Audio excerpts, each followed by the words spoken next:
为什么人每天都要运动？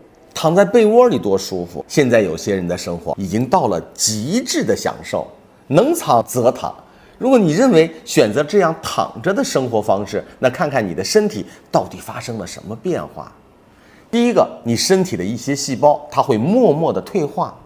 当你日复一日的躺在床上，你身体的细胞负责制造能量的线粒体，它就会悄悄的减少并降低它的效能。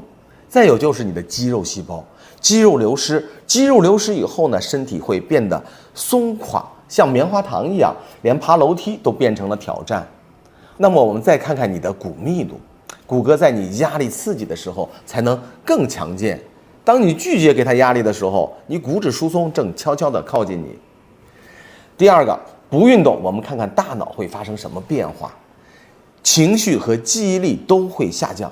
不运动，你的快乐的因子就会枯竭，因为我们在运动的时候，大脑会分泌血清素、多巴胺、内啡肽，这都是天然的快乐激素。当你蜷缩不动的时候，你大脑快乐的源泉甚至开始出现枯竭。海马体你知道吗？海马体是我们记忆的中枢。你久卧的人，海马体每年都会萎缩，这就相当于提前步入了老年。不该忘记的你都会忘记。第三个，不运动就会让你生命时钟被加速。久卧是你的血液流速缓慢，心血管系统会出现血栓的风险。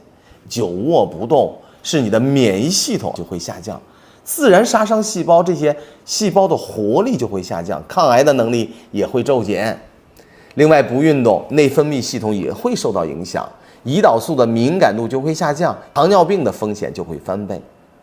所以在这儿，高医生告诉大家，能运动就不要选择躺着，生命在于运动，在运动中，你生命才能焕发出永恒的光彩。